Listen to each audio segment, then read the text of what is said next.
So, to start off today's exploration, I want you to imagine a scenario. You're stepping into this really dark, crowded theater.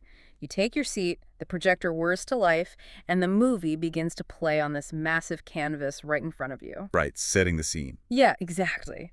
But within minutes, you realize you absolutely hate the film. The protagonist is struggling, the plot is a total disaster, the scenery is just bleak. So what do? In this sudden burst of frustration, you leap out of your seat, sprint down the aisle, and stand directly in front of the massive screen. Oh, wow. You just start screaming at the characters, you raise your hands and try to, physically push the light around on the canvas, sweating, straining, and totally exhausting yourself in a desperate attempt to force the story to change. Which, from the perspective of anyone else sitting in that theater, looks entirely insane. Completely unhinged. I mean, you cannot change the movie by wrestling with the light on the screen. The physics of the situation simply do not allow for it. No, of course not. Yet, according to the principles we are unpacking today, that theater scenario is exactly what the overwhelming majority of us are doing every single time we try to change our lives through sheer, grueling physical effort alone. It is the perfect illustration of the fundamental human trap. We are conditioned from the very dawn of our awareness to believe that reality is this rigid, external structure. Yeah, like something we have to physically mold. Exactly. We are taught that if you want a different result, you must exert more physical force upon the physical world. It is a very comforting illusion, isn't it? I mean, we really like the idea of linear progression, like laying bricks for a house. You put in the physical exertion, the foundation is set, the walls rise. Right, it feels highly logical. It does. It gives us this sense of predictable control over our environment. But then you look at the actual landscape of profound human transformation. You look at individuals striving for massive shifts, whether they are seeking absolute financial autonomy or maybe profound mastery in a difficult craft. Or just complete circumstantial sovereignty over their daily existence. Precisely. And suddenly, that linear bricklaying equation just falls apart entirely. So I want you, the listener, to pause and picture your own life right now. Think about that monumental goal you have been endlessly striving toward. When you're really pushing for. Exactly. You are taking all the logical actions. You are moving the pieces on the board. You are putting in an immense tide of hours and sacrificing rest. Doing everything the blueprint told you to do. Right. You are executing the plan exactly as society or your mentors instructed you to do. And yet, despite that endless tide of physical exertion, the external reality remains sternly, almost aggressively stagnant. That is the absolute definition of a frustrating paradox. I mean, you feel trapped in this repetitive cycle, month after month, season after season. It's exhausting just thinking about it. It really is. It is as if an invisible, heavy barrier is keeping you anchored to the exact same results. The physical work is clearly there, the sweat is real, but the fundamental transformation is completely absent. You're just screaming at the movie screen and the tragic sequence just keeps looping. Which brings us to the core of this whole thing. Yeah, this is exactly where we have to shatter the paradigm entirely.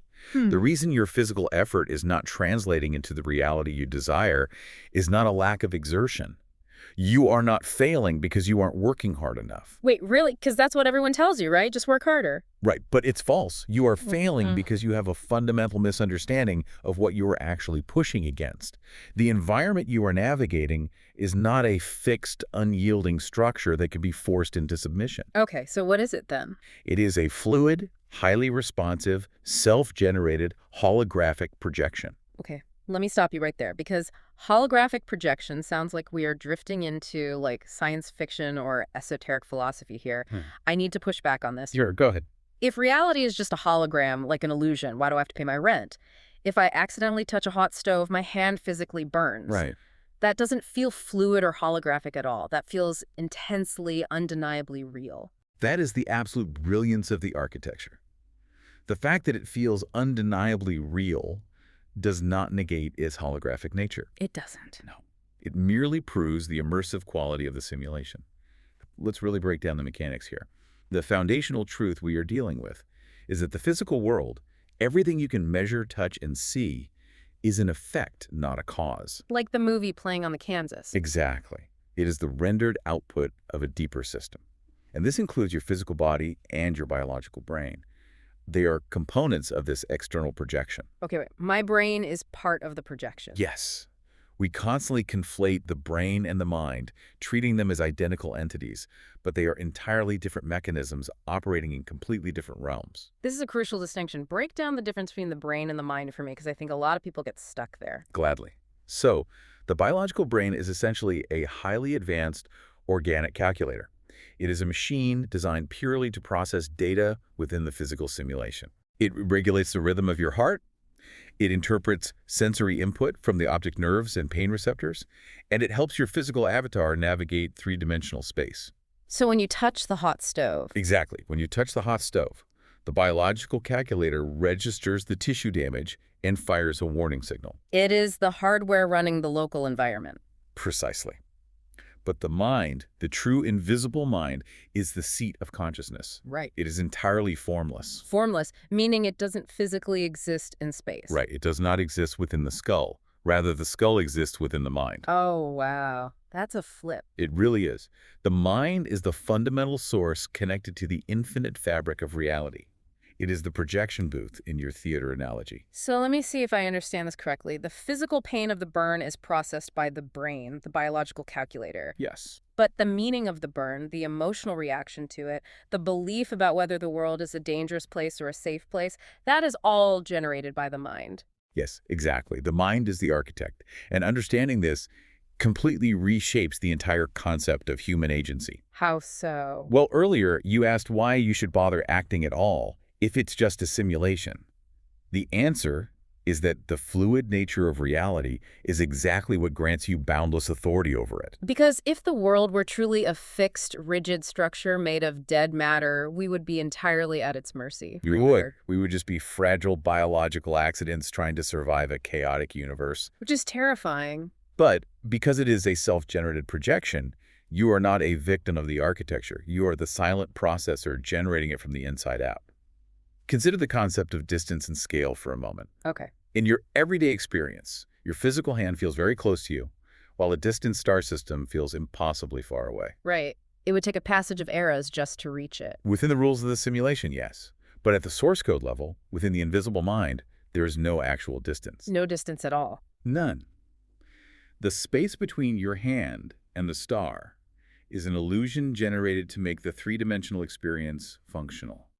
Because both your hand and the furthest reaches of the cosmos are constructed from the exact same underlying fabric of consciousness. Which implies that, theoretically, if I have the authority to move my own fingers, I possess the exact same fundamental authority to manipulate the broader circumstances of my life. Yes, precisely. The promotion, the financial autonomy, the creative success, they aren't actually far away from me in any real sense. They're just frequencies I haven't tuned into yet. That is the exact mechanism. You are never actually traveling across time and space to reach your goals. You are altering the internal generator so that the projection screen reflects a different sequence of events. All right, so I think the listener is tracking with us. They are sitting in the theater, they realize they need to stop yelling at the screen, and they have mentally walked all the way back to the projection booth. Very good first step.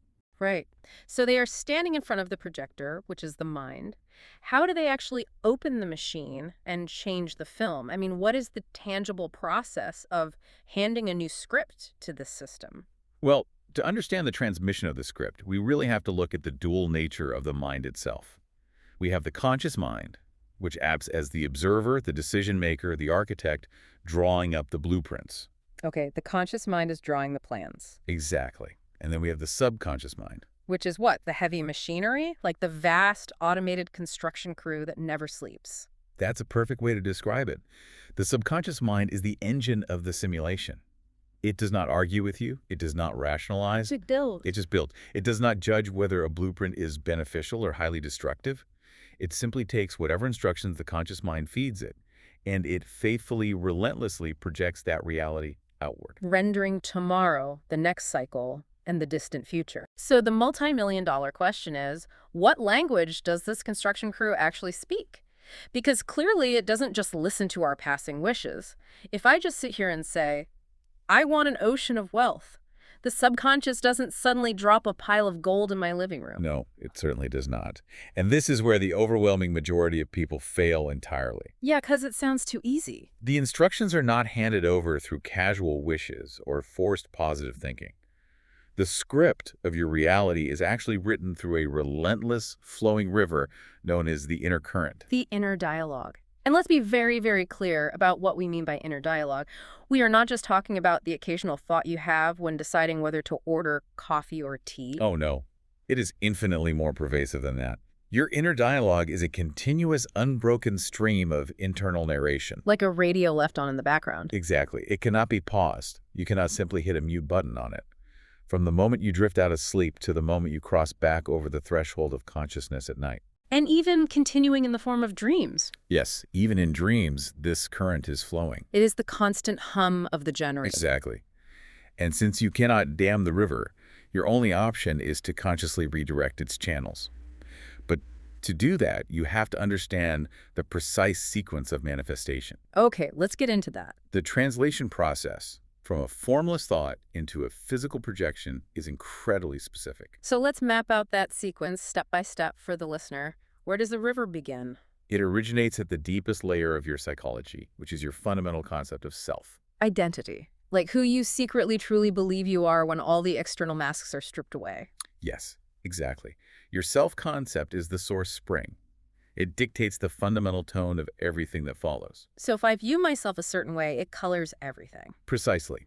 If your deeply held self-concept is one of profound capability and worth, the inner dialogue will naturally echo themes of expansion and confidence. And on the flip side, If your self-concept is rooted in victimhood or inadequacy, the inner dialogue becomes a continuous broadcast of complaints, fears, and anticipated failures. wow. So step one is self-concept. Step two is the inner dialogue generated by that concept. What happens next? I mean, words in the mind don't just evaporate. No, they do not evaporate at all. They undergo translation. Yeah. The inner dialogue unconsciously and automatically generates mental images. Words create pictures. Always. If your internal voice is narrating a fear of public humiliation, your mind instantly flashes a microimage of an audience laughing at you. And here's the critical hinge point, right? Yeah. Those mental images provoke a physical response. They generate intense feeling states within the biological calculator. Yes, this is the master key. The feeling states are the actual, tangible, energetic currency that imprints upon the subconscious mind. So the subconscious construction crew does not speak human language at all. Not a single word. Yeah. It is entirely deaf to English, Spanish, or whatever language you happen to think in. It only speaks the language of feeling. Let me synthesize this for the listener because this is the core mechanics of why things either work or fail spectacularly. Self-concept creates the inner dialogue. Inner dialogue flashes mental images. Mental images generate feeling states. Yes, go on. And the subconscious mind reads the feeling state, accepts it as the absolute blueprint, and builds the physical reality to match it. That is the unyielding sequence of creation. This perfectly explains the tragedy of the positive affirmation trap. I want to give a highly relatable example here. Please do. Imagine an individual who is facing severe financial distress. They read a book on positive thinking, so they stand in front of their mirror, clenching their fists and mechanically repeating, "I possess an endless tide of abundance. I am a magnet for wealth." Right, forcing the words out 1,000 times a day. Exactly. But we must look at the origin point. What is their fundamental self-concept in that moment? Well, their self-concept is completely rooted in a solitary spark of lack. They secretly view themselves as deeply impoverished, as someone who is always struggling just to survive. So let us trace the sequence for this individual. While their mouth is shouting endless tide of abundance, the forced, unnatural words are instantly triggering an inner dialogue of severe doubt. The internal voice is whispering, "Who are you kidding? You can't even pay the electricity bill." And what mental images does that inner dialogue of doubt produce? It flashes images of scarcity. They are involuntarily picturing a mountain of past due notices, or staring at an empty pantry, or imagining the humiliation of a declined transaction. And those images of empty pantries and declined transactions generate what feeling state in the body? Pure, visceral panic, a tight chest, sheer terror of the unknown. And there is the fatal disconnect. Exactly. The subconscious mind is completely deaf to the hollow verbal chant of abundance. It ignores the words entirely, but it feels the visceral panic vibrating through the system. It reads the sheer terror. Right.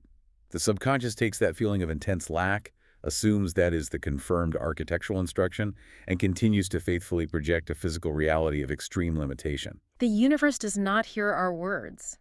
It only ever feels our internal imagery. That is just a staggering realization. It really is when you fully grasp it. It implies that every passing thought, every indulged daydream of failure carries immense architectural weight. You are never not broadcasting instructions. The engine is always running. So this naturally leads to an obvious question.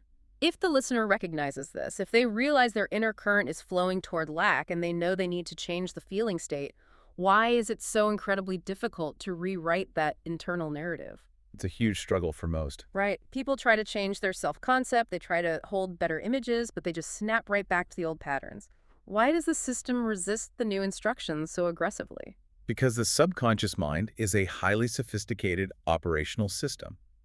It does not arbitrarily trust a conscious mind that constantly betrays itself. Oh, so it judges our integrity. It measures your operational authority. The overwhelming majority of reality creation fails not because of a lack of desire, but because of a history of broken promises to oneself. Wow. Broken promises to oneself. Yes, the subconscious mind is always observing. It is always auditing your conscious actions to determine if your declared intentions carry any actual structural weight. I love this concept. Let's really explore this audit process. Think of it as an internal ledger of self-trust.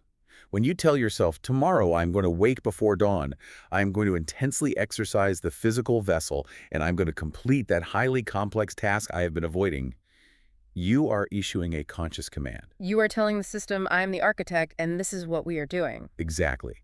But then the morning arrives. The biological calculator feels the friction of fatigue.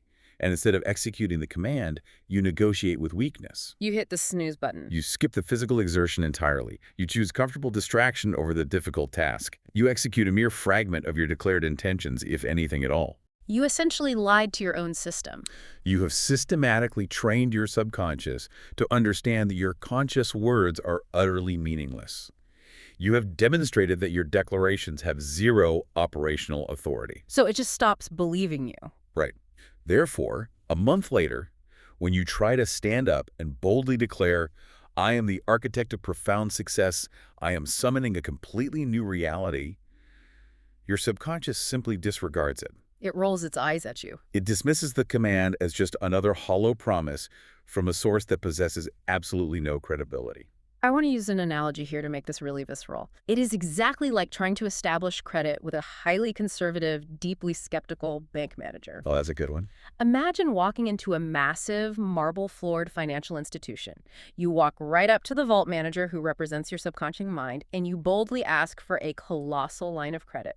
You are asking them to finance an entirely new, brilliant, expansive reality. And what is the very first thing a bank manager does? They pull up your history, they look at your credit score, they open the internal ledger, and they see that yesterday you promised to drink more water and you defaulted. Right. You promised to read a chapter of an educational text and you scrolled endlessly on a screen instead, defaulting again. You promised to maintain your temper in a minor conflict and you lashed out. Default, default, default. The manager is looking at a catastrophic history of unreliability. Exactly. The vault manager looks at you and says, are you out of your mind? Why on earth would I finance this monumental, multi-million-dollar vision of success when you cannot even keep your word about waking up when the alarm sounds? Application completely denied. It is a flawless analogy. The system protects itself from unreliable operators. So the ultimate question becomes, how do you repair the internal credit score? How do you regain operational authority over the simulation? We have to become what we might call a non-negotiable person. A non-negotiable person. I like that. Yes. You must build an ironclad, unshakable foundation of self-trust. And this is not achieved through massive, dramatic gestures. It is achieved through ruthless, microscopic consistency. Walk us through the practical mechanics of becoming non-negotiable. What does that actually look like? It begins in the quiet moments before resting for the night. You take a physical piece of paper and you write down a small constellation of tasks for the following day. Keep it small. Yes, these should not be overwhelming. They could be simple foundational actions, but they must be meaningful. Like declaring, I will walk for a designated duration, or I will process this specific block of administrative work. Precisely. You set the intention, and then the following day, you execute every single item on that list without fail. No excuses, no internal debates when you feel tired, no rationalizing why you can postpone it until the next cycle. None. You eliminate the negotiation phase entirely. You keep the absolute totality of your word to yourself. You don't aim for a fraction of completion. Right. You demand the lion's share, the absolute entirety of what you promised. What actually happens in the internal architecture when we do this day after day? Every single kept promise is a direct deposit of undeniable trust into that internal bank vault. When you force the biological calculator to obey the commands of the conscious mind, regardless of momentary discomfort, you are physically rewiring the hierarchy of control. You literally transform into an individual that you profoundly respect. You are proving to the subconscious that when you speak, reality must bend to accommodate the word. And once that vault of trust is overflowing, a profound, almost magical shift occurs in the mechanics of manifestation, doesn't it? It absolutely does. Your words suddenly carry undeniable density. Now, when you transmit the instruction, I am stepping into an expansive reality of freedom, the subconscious manager looks at your flawless, reconstructed ledger. And says, this operator never lies. This operator's word is absolute law. Application approved. Approved without a single moment of hesitation. Exactly. The subconscious immediately aligns its vast processing power to begin rendering and projecting that new reality. You have successfully bound the engine to your will through the sheer force of demonstrated integrity. Okay, this is a massive piece of the puzzle. So let's assume the listener has done this grueling work.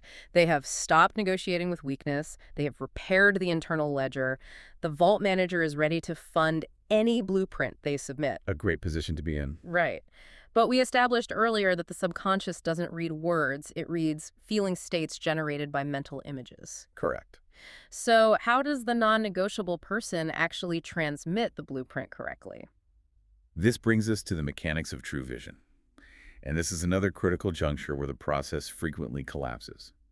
The overwhelming majority of attempts to envision a new reality fail because individuals are looking through the entirely wrong lens. They're trying to see the future using their physical eyes. Exactly. The common misunderstanding of visualization involves closing your physical eyelids, straining your optic nerves, and trying to force a high-definition movie to play on the back of your eyelids. Oh, I know that feeling perfectly. It is incredibly frustrating. You close your eyes, you try to visualize a completely transformed environment or a magnificent outcome, and all you actually experience is staring into a dark, empty void, usually while tensing all the muscles in your forehead. Yeah, and you will only ever see a dark void when you use that method because the physical eyes are entirely tethered to the physical simulation. They are just cameras for the physical world. Right, they are sensory inputs for the biological calculator. They are designed to receive light from the external projection, not to generate light from within. When you try to use a physical tool for an ethereal architectural task, the system glitches. So if we abandon the physical eyes, where does true creation actually happen? It happens in the invisible realm, at what we conceptualize as the back of the mind. Let's make that abstract concept concrete for the listener. What does the back of the mind practically feel like? Think about the concept of spatial awareness. If I ask you right now to recall the exact layout of the home you spent your early years in, I ask you to walk through the front door and navigate to the kitchen. Okay, yeah, I can do that instantly. Notice how you are doing it. You are not straining your physical optic nerves to project an image of the front door. No, I'm not. You are not looking at a photograph. You are internally generating a conceptual experience. You are inhabiting the spatial memory of the environment. You know where the walls are without having to see them with physical light. That makes perfect sense. It is the subtle, invisible knowing of a space. That invisible realm of conceptual experience is the actual canvas of creation. That is where you must build the blueprint of the new reality. Okay. Furthermore, there's a strict rule regarding time in this invisible realm. The vision must never be viewed as a distant beacon arriving in the passage of future eras. But wait, this contradicts almost every conventional theory of goal setting. We're always taught to visualize our target way out on the horizon and work toward it. And that conventional theory fundamentally misunderstands the mechanism of the subconscious. If you view your desired outcome as something far in the distance, you are generating a feeling state of wanting and separation. The subconscious faithfully reads that feeling state and projects a reality where the goal remains permanently in the distance. It builds an environment of continuous wanting. Because the subconscious only operates in the absolute present tense. Exactly. In holographic universe, creation is already a finished equation. Every conceivable variation of reality already exists simultaneously as a potential frequency. You are not forging the new reality from raw materials. No, you are simply tuning your internal receiver to the specific channel of the simulation where you already possess it. So you have to mentally collapse time. You have to inhabit the feeling of the wish fulfilled right now in the immediate present. You inhabit the state of having already arrived. But achieving this level of hyper-focused, present-tense internal attention requires profound mental discipline, because the untrained mind is chaotic. It is like an untamed animal that constantly wanders off the path. Which means we need specific, rigorous practices to train this non-physical muscle. We need to explore the universal mental exercises that build this capacity. We do. Let's start with one of the most notoriously difficult ones, the reverse review. Ah, yes. The reverse review is an incredibly potent structural exercise. It is performed at a very specific threshold, the moments right before you drift into the sleep cycle. When the barrier between the conscious and subconscious is most permeable. Precisely. Instead of allowing your mind to drift chaotically through anxieties or random fantasies, you seize absolute control of the inner current. You mentally walk backward through the chronological sequence of your day. Backward, not from morning to night, but from night to morning. Yes, you force the back of the mind to concentrate purely on the reverse internal sequence. You conceptually inhabit the sensation of laying in the bed. Then, you step backward to the act of washing your face. Then backward to the evening meal. Backward to the commute homeward. Backward through the afternoon tasks, scene by scene, all the way to the moment you opened your eyes that morning. I have attempted this, and I've got to tell you, the level of cognitive friction is astounding. It is deeply uncomfortable. The mind fights you at every single step. Why is it so difficult, and what is the actual purpose of introducing that friction? Why not just review the day forward, which is infinitely easier? It is easier to go forward because reviewing chronologically allows the automated biological brain to just glide along highly familiar grooves of entropy. It's the path of least resistance. Exactly. It takes zero conscious authority to let a memory play forward. But forcing the sequence backward shatters the biological calculator's grip on your attention. It requires intense, deliberate steering of your internal conceptual vision. It is essentially lifting incredibly heavy weights for your attention span. You are proving that the conscious mind can dominate the biological tendency for the easy route. You are training the back of the mind to hold and manipulate a steady, conceptual image without the physical eyes or the automated brain interfering. It builds immense architectural strength. That makes the struggle completely justifiable. What is another practice the listener can use during waking hours to build this muscle? We can look at the visual tracking exercise, often conceptualized as the falling leaves. This is about singular, unbroken focus. Walk us through the mechanics of the falling leaves. In a quiet moment, you close your physical eyes to remove external data. In your invisible mind, you generate the conceptual environment of a dense canopy of trees in a quiet autumn landscape. You imagine the trees slowly shedding their leaves. Setting the internal stage. Then, you select a single specific leaf, just as it detaches from the branch. And you track its entire complex descent. You conceptually follow the floating, the unpredictable spinning, the swaying back and forth, all the way down until it makes a gentle landing on the earth. You do this with absolute singular focus. But let's be realistic about what happens next. The listener is tracking the leaf, it's spinning beautifully, and suddenly, out of nowhere, they are violently pulled into a thought about a frustrating email they forgot to send or a random memory from a decade ago. The focus shatters. That is the inevitable nature of the untrained mind. And the exercise is not about possessing perfect focus immediately. The exercise is about the recovery. The profound architectural work happens the very millisecond you realize your attention has drifted. You don't get angry. You don't judge the failure. You gently, but with absolute ironclad firmness, pull your attention back to the canopy. You detach the next leaf, and you begin the tracking sequence again. You bring the mind back every single time it wanders, 10 times, 100 times, 1,000 times. You are forging the neural pathways of authoritative control.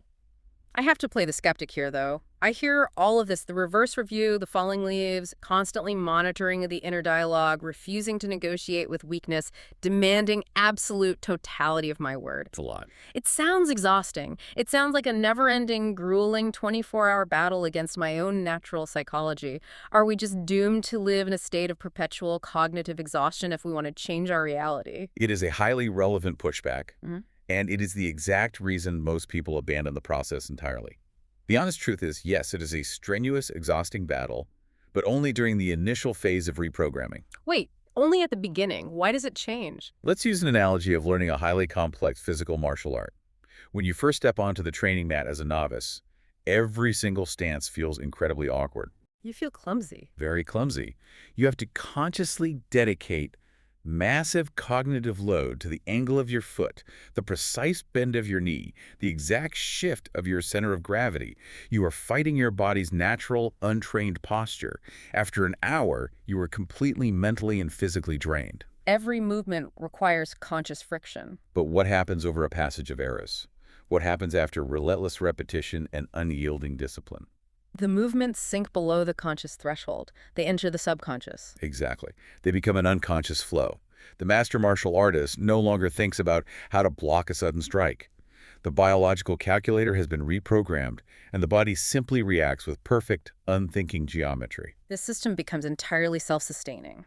This is exactly what happens with the architecture of the mind. The intense mental friction eventually fades. Your inner current naturally defaults to themes of expansion and capability. Because you've trained it to. Right. Your fundamental self-concept naturally rejects and starves thoughts of lack before they can even generate mental images. You become the master of your internal environment without having to aggressively sweat over every single brick. The non-negotiable integrity just becomes who you are. Okay, that is deeply encouraging. The friction is temporary, but the mastery is permanent. So let's look at the complete sequence. Let's say the listener reaches this master level. They have consciously directed their inner river away from lack. They have built an ironclad foundation of self-trust, so the internal vault manager is eagerly funding every blueprint. A great state to be in. Right. They have trained their invisible mind through the reverse review and tracking exercises so they can vividly inhabit the present reality of their desires without the biological brain interfering. They have done all the necessary architectural work. They are perfectly positioned. Yet there's a profound paradox built into the simulation. Even with perfect execution of everything we have mapped out, one final devastating trap remains hidden on the board. And this is the trap that catches almost everyone who is operating from a place of deep desire. It is the friction of desperation itself. It is the ultimate paradox of detachment. Let's explore this deeply, because this dynamic plays out constantly in the real world, particularly when individuals are interacting with tangible resources or major circumstantial shifts. A perfect way to illustrate this is by observing human behavior in simulated risk environments. Right. Consider an individual who is learning to navigate complex financial markets using a practice ledger. An account filled with simulated currency. Yes, meant entirely for educational purposes, carrying zero actual risk to their physical survival. A training ground. A safe sandbox. Exactly. When operators function within this entirely simulated environment, their behavior is fascinating. They act with incredible boldness. They trust their deep intuition without hesitation. They execute sweeping, highly strategic moves. They don't obsess over minor fluctuations. And predictably, what happens? Their simulated resources multiply exponentially. They amass vast, imaginary fortunes with almost effortless grace. But then the inevitable transition occurs. They take that exact same strategy, that exact same intellectual knowledge, and they begin using what they perceive as their real survival-dependent resources. And the entire architecture completely deteriorates. Instantly, the boldness vanishes. They clutch tightly to every single decision. They second-guess their intuition. They operate entirely from a state of paralyzing, visceral fear. And as a direct result of this internal shift, they suffer immense, catastrophic losses. The free-flowing river of intuition turns into solid ice. So mechanically, why does this happen? The external mechanics of the exchange are identical. The market is the same. The only variable that changed is the internal label the individual placed on the resources. They labeled one as play and the other as survival. And that label shifts the feeling state. The difference is the attachment to the outcome. We must remember the foundational premise: the world is a highly responsive holographic mirror reflecting your internal state. Okay. When you treat the physical world with extreme, desperate seriousness, when you believe your actual survival or worth is dependent on an external outcome, you lock yourself entirely back into the physical illusion. You are back in the theater, screaming at the screen, begging the projection to save you. Precisely. You are transmitting a very specific feeling state to the subconscious construction crew. You are telling the system, I desperately lack this outcome. I am terrified of not possessing it. And the subconscious, which only obeys feeling states, says, understood. The blueprint is terror and lack, and it faithfully renders a reality where you are continuously separated from the goal. It is exactly like a Chinese finger trap. The physics of the woven bamboo cylinder dictate that the harder you frantically pull your fingers apart, the tighter the trap constricts around you. Your desperate exertion actually creates the mechanism of your imprisonment. That is a brilliant mechanical analogy. Desperation constricts the system, but look at the inverse. What happens when you relax your hands? When you stop pulling, the woven fibers expand. Space is created. You can simply slide your fingers out. The release of tension is what grants you freedom. This translates perfectly to the internal architecture. When you look at the monumental goal you are striving for, and you have done all the internal work to inhabit the feeling of possessing it, you must then genuinely tell yourself, I do not even need this physical manifestation to happen to be complete. You sever the energetic cord of lack. You withdraw your neediness. You enter a pure, unobstructed state of flow. By withdrawing your desperation, you create an energetic vacuum in the simulation, and nature abhors a vacuum. By not needing the reality, you actually magnetize it toward you. I want to paint a vivid picture of what this looks like in practical daily life. Imagine you are walking into a highly consequential negotiation. You are seeking an exchange for a massive, game-changing contract or a deeply coveted position of authority in your field. A high-stakes, pressure-filled environment. Exactly. If you walk into that room vibrating with a desperate need, if your internal dialogue is frantically whispering, I must secure this, my entire future happiness and stability depends entirely on them saying yes. This simulation instantly registers the friction. The environment senses the constriction. The opposing negotiators inexplicably become rigid. The terms offered become incredibly difficult. The doors simply slide shut. Because your desperation is an instruction to the subconscious that you are fundamentally separated from the position of authority, and the simulation must faithfully render that separation in the physical room. But imagine the alternative operator. You walk into the exact same negotiation facing the exact same people, but you carry an air of complete, undeniable indifference. Not arrogance, but genuine detachment. You have already experienced the ownership of this position in the invisible realm at the back of your mind. You know your fundamental worth. So in the physical world, you are entirely detached. You are perfectly willing and even happy to walk away if the terms do not align. And how does the simulation respond to that frequency? It bends to accommodate you. The simulation yields entirely. You are suddenly presented with terms that are far more favorable than you ever calculated. The opposing party feels an inexplicable, almost magnetic urge to give you what you want, simply because you are not frantically pulling at them. The woven trap expands. It is a beautiful, deeply powerful synthesis of action and apathy. But we must pause here and make an absolutely crucial distinction, because this is where philosophical concepts often turn into toxic passivity. Detachment does not mean abandoning discipline. This is vital. Detachment is not an excuse to sit on the couch and wait for the universe to deliver a magnificent existence while you do nothing. You still have to walk into the forest. You still have to sit at the negotiation table. Exactly. The synthesis requires both elements. You still execute your daily actions with absolute clinical precision. You still write your task list. You still force the biological calculator to wake up early. You remain the relentlessly non-negotiable person in your physical conduct. You do the grueling work. You do the work beautifully, but you completely release the emotional stranglehold on the final external result. You surrender the outcome to the mechanics of the simulation.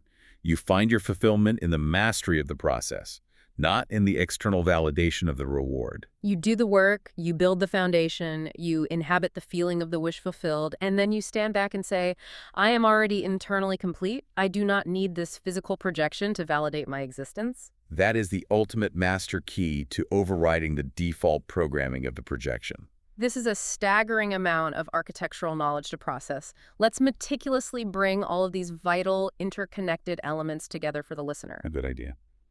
It begins with a profound, paradigm-shattering recognition, recognizing that the heavy, frustrating external world you are constantly fighting is merely a responsive screen. It is an illusion of separateness. Once you truly recognize the screen for what it is, you cease screaming at it. You turn your attention entirely inward, walking back to the projector. You begin to consciously, deliberately direct that relentless, flowing inner river of dialogue away from the canyons of lack and toward the expansive plains of capability. And you ensure that new dialogue isn't just hollow words by building an ironclad foundation of operational authority. You become the non-negotiable operator. You execute every single promise you make to yourself, filling the internal vault with undeniable trust, so your subconscious construction crew obeys your commands without a fraction of hesitation. Having established that absolute authority, you then transmit the new blueprint. You visualize your new reality not by straining your biological optic nerves into a distant future, but by inhabiting the spatial, conceptual feeling state from the invisible mind, anchoring it entirely in the absolute present moment. You train that focus through the friction of the reverse review and the tracking of the falling leaves, turning conscious effort into unconscious mastery.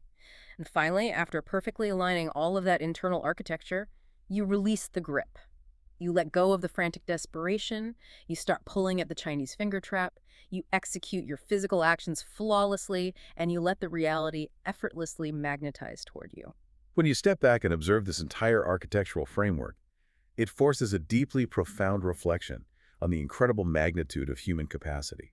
For our entire lives, the overwhelming majority of us have been thoroughly conditioned to view ourselves as fragile, insignificant passengers, simply enduring the random turbulence of a chaotic, dangerous, external universe. We are taught to just hope we get lucky, to hope the external pieces randomly fall our way before the clock runs out. But the truth of this holographic system reveals the exact, staggering opposite. We are not the fragile passengers at the mercy of the storm. We are the silent, invisible processors generating the universe itself, rendering the storm and the calm from the inside out. The ultimate power does not reside in manipulating the external circumstances. It resides entirely, exclusively, behind your own eyes. Which leaves us with one final, deeply provocative concept for you, the listener, to explore in the quiet of your own mind. Imagine you actually do this grueling work. You master the internal control. You become the non-negotiable architect. And as a result, you successfully, effortlessly manifest an endless tide of material abundance, absolute circumstantial sovereignty, and boundless physical success. You conquer the rules of the simulation entirely. Exactly. You get everything you ever thought you wanted. But what happens then? What happens when you realize you can instantly generate any experience, and as a natural result, the physical rewards of the simulation inevitably begin to lose their thrilling contrast? That is the threshold of the ultimate realization.